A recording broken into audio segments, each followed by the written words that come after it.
Bangladesh is voting, and whatever happens in Bangladesh next will not just impact the fate of Bangladesh, but will have direct geopolitical and security consequences for India.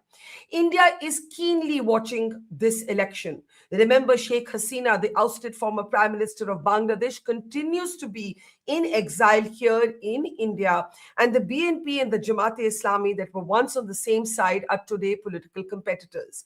India would be particularly concerned if the Jamaat-e-Islami does well, and many Bangladeshis, in particular women and minorities, would be very worried if the Jamaat-e-Islami does well as well, because the Jamaat is widely believed and seen to be linked to Pakistan, but also its religious orthodoxy will have a direct consequence for the rights of women.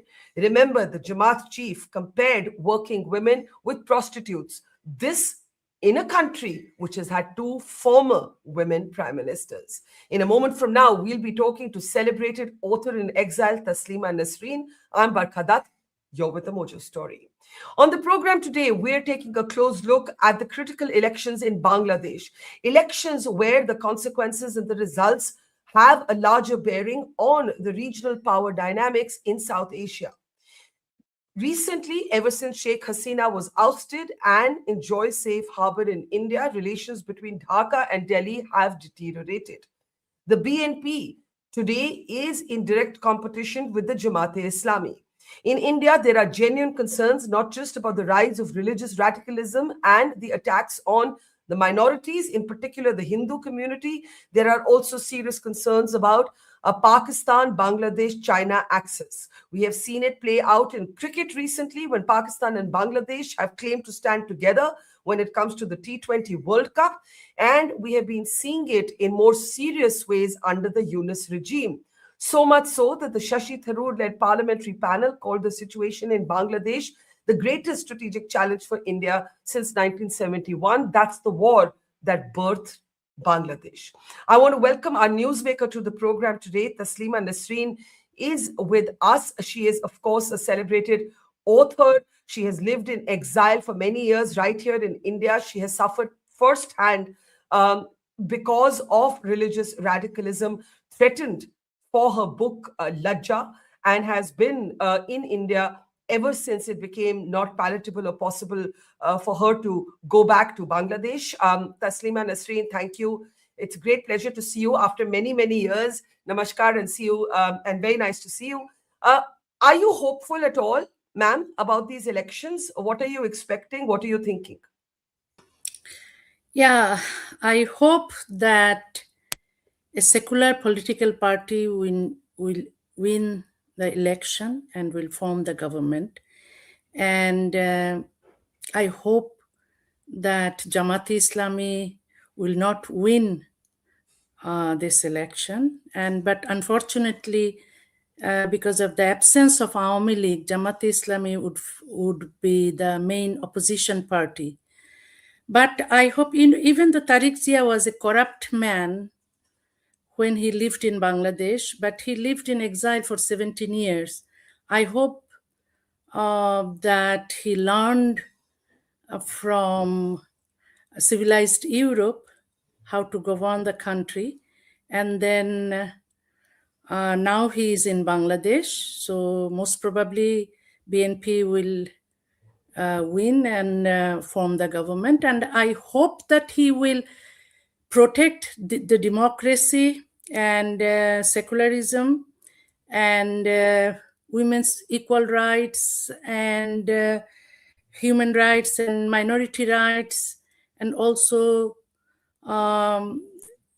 he will, economic development, and also will do some kind of, education for all and healthcare for all. And then he will try to reduce the gap between the rich and the poor.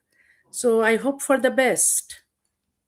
Can I ask you, you spoke about how you hope that the Jamaat-e-Islami does not do very well. The Jamaat is today in opposition to the BNP. The Jamaat chief compared working women with prostitutes. The Jamaat-e-Islami has not nominated a single woman on any seat. This in a country which has been led by two women at its helm, Khaleda Zia and Sheikh Hasina.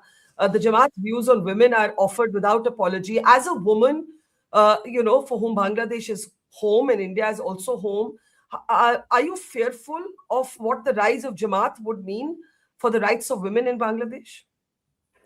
Yeah, of course, because Jamaat-e-Islami is anti-women, anti-minority, anti-secularism, anti-democracy, and hostile to communal harmony. So we all know that Islamic fundamentalists and jihadists are against women's equal rights, and they want women to wear burqa and niqab. And you know what is happening in Afghanistan? They want to make Bangladesh another Afghanistan. So in Afghanistan, women do not have the right to go to schools and also to take a job and to become independent. So Jamaat-e-Islami leaders you know, treat women as sex objects and slaves of men, and also childbearing machines. They, you know, for all working women, for them, the working women are prostitutes. So you can imagine how misogynist they are. If if they win the election, then I think that it will be disaster, because there will be no democracy. They will use democracy to welcome theocracy, and they will implement Sharia law, and minority people will be persecuted, and they will be forced to leave the country, and the women will not have any rights. And so it will be disaster, of course. And so that good that they will not. I heard that most probably BNP will win the election. That I think that democracy should be restored, and Awami League should also get the opportunity to return to politics and participate in elections. And the main opposition party should be secular parties like Awami League or BNP or other left parties. And the Jamaat-e-Islami, I don't think that should actually get the chance to do the politics, because it is, if Bangladesh become a secular country, then religion-based politics should be banned. And because Jamaat-e-Islami was against Bangladesh's independence, and the Jamaat-e-Islami people they were the collaborators of Pakistani army in during 1971 liberation war, and they did not want the independence of Bangladesh, and they think that they got independence in 1947 and they got second independence in 2024. So how, they are against against Bangladesh. So not because of that. I think that religion-based politics and dynasty politics it must end. You say that the Jamaat were collaborators of the Pakistan army. You must be following the concerns in India about the increasing footprint of Pakistan in Bangladesh, the connections between the Jamaat and Pakistan, how under Muhammad Yunus, Pakistan and Bangladesh have renewed their ties. We've seen it in everything from cricketing politics to geopolitics. How do you see this reconnection between Pakistan and Bangladesh, and how concerned are you about it? Yeah, it is very, very unfortunate. Actually, everybody thought that Yunus got Nobel Peace Prize, so he will bring peace in the country. Actually, he did not bring any peace. Rather, he created chaos, and that he encouraged all the mob violence and jihadists to rise, and he made all the terrorists free from the prisons. So, and he was so pro-Pakistani, and he also wanted to erase the history of Bangladesh Liberation War. And so all these jihadis and Islamic fanatics supported Yunus. They brought Yunus from Europe to come to Bangladesh and take the power after Hasina. So we thought that maybe Yunus ultimately will not support jihadis and fundamentalists, but he supported them, and he wanted to stay in power. I think that as long as he is alive. So good that there was an election, and good that Yunus had will leave this government, and then the elected government will rule the country, not anymore Yunus, not anymore his followers, all these jihadis and fanatics. Because I told you that they are all misogynists, they are all against our independence, against women's equal rights and human rights and secularism. In Bangladesh, what is needed most is secularism. We need secular education, not madrasas. Madrasas should be banned, I think. All the madrasas are used as the factories for jihadis. It's a breeding ground for jihadis and fanatics. I think that we don't need madrasas. We don't need so many mosques everywhere. Millions of mosques are there. And Hasina built more mosques and madrasas because she wanted to use Islam to stay in power. So she thought that if she built more and more madrasas and mosques, that fanatics will forgive her and will want her to stay in power. But she was wrong.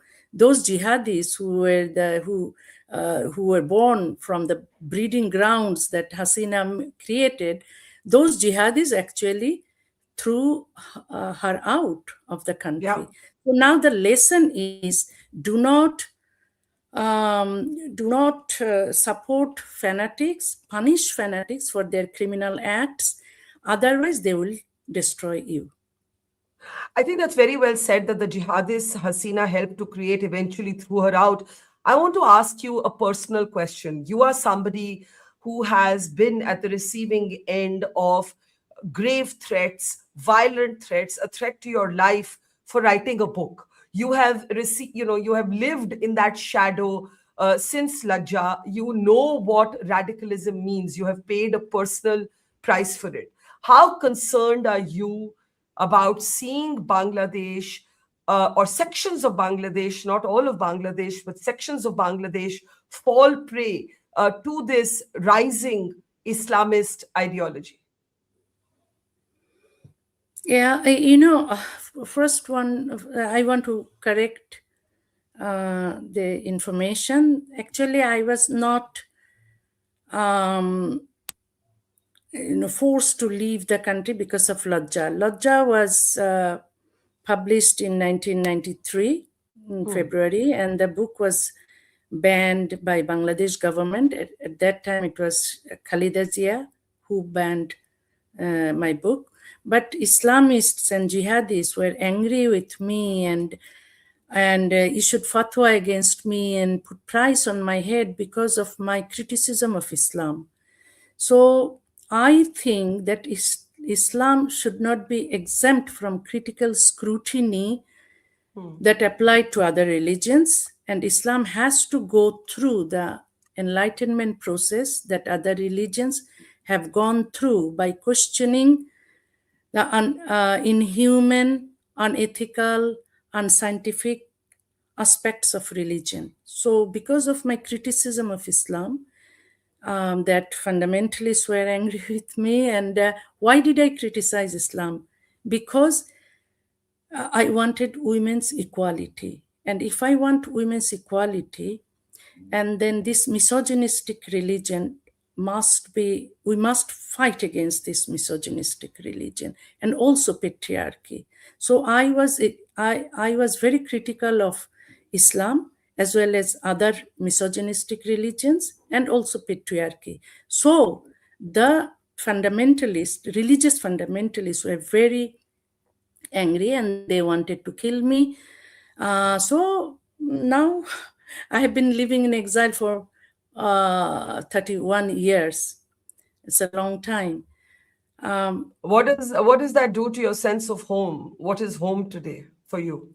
I actually have no home, no country, but people who sympathize with me, who love me, respect me, and also they, they believe in women's equal rights, the feminists, the human rights activists, and secularists.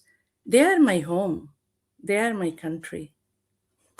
Well, that I think you'll always have that. Let me ask you to come back to Bangladesh. The BNP, if the BNP forms the government and Tariq Rahman is the next prime minister, what are your hopes for India-Bangladesh relations? India is somewhere that you have lived now for many years.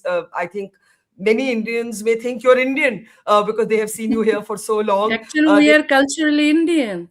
Although uh, Bangladesh, 1947 is not everything. My ancestors were Indians, yeah, so we have the same soil, we have the same music, same culture, same language. So yes, why should I yes. be called foreigner here? No, no, absolutely. And therefore, I want to ask you, what are your hopes for India and Bangladesh after this election? We have Sheikh Hasina, who is who has sought safe harbor in India. She continues to be in India. She would probably not be allowed. There is concern that there would be a danger to her life if she was sent back. So India will not send her back in these circumstances. If Tariq Rahman does win the next election, he is the next prime minister. India and the BNP didn't always have great relations, but today the BNP would be considered the best bet available. What is your hope for India and Bangladesh relations? I hope that Tariq Rahman is changed. He's not like a bad boy that like before when he lived in Bangladesh. But I think that he would try to make a good relation with India. He will not do the mistakes like Yunus, because Yunus is hated by everyone except the Jamaat-e-Islami and the Islamists in Bangladesh. So I think that he will try to make the country better. Even though Well, let's when he entered the country, he said that he will follow the ideologies of Prophet Muhammad, which is a very bad declaration, because then does he believe in theocracy rather than democracy? Because we Bangladesh people and we who are forced to live outside Bangladesh, who love our country, want the democracy now, Mhm. because it is very we urgently need democracy in Bangladesh. So now he was talking about Prophet Muhammad. Actually, then I was wondering whether he wants to use religion or use Islam to stay in power or to become popular. I think that the mistakes that his previous politicians did, like Khaleda Zia, Hasina, Ershad, and Zia Rahman, that used religion for their own interest, for their own political interest to stay in power, that should be now, it should not be continued, Well, because that may be a very utopian hope at this point when religion is firmly embedded, I think, in the politics of Bangladesh. Can I just ask you in the end, ma'am, when was the last time you went or you were in Bangladesh? I was thrown out of Bangladesh in 1994, 31 years ago. Then when Hasina came to power, I returned to Bangladesh because my mother was dying, so I wanted to stay with her, even though she did not want. And then my mother died after 3 months, and then she forced me to leave the country again. So it was in 1998. I was in the country only for 3 months. Do you think that after tomorrow's result, you may want to visit again, or do you think, would you wait to see what kind of government takes shape? And what you said, that it is utopia, that I'm thinking that it will be, the country will be overnight a secular country, and the religion and politics would be strictly separated. It is utopia. It is also utopia that I will be able to return to the country. So I don't think that it will be possible for me to return to my country. But you said culturally we're all Indian. Why do you think in the recent months Hindus have been targeted in the way that they have? yeah, because it is nothing new that Hindus were targeted. Hindus, the population of Hindus was 29% in 1947. Now it is 8%. What happened in between? So no political party actually protected Hindus, and the Islamists for their own ideologies, for Islamic ideologies, or for the greed for their land, actually persecuted Hindus, so that out of fear, Hindus will leave the country and they will loot Hindus' houses and shops and properties. It happened. So during Zia's time, Ershad's time, and also Khaleda Zia's time, even in Hasina's time, Hindus were persecuted. Hindus had to leave the country out of fear. Hasina could not protect Hindus. So now, Tariq Zia declared that all people, regardless of their religion and classes and castes and gender, all will be protected. If he, after winning the election, if he keeps his word, his promise, words, then it will be okay. It will be fine. It will be maybe another utopia, but I hope that he will try to try to make the country better again.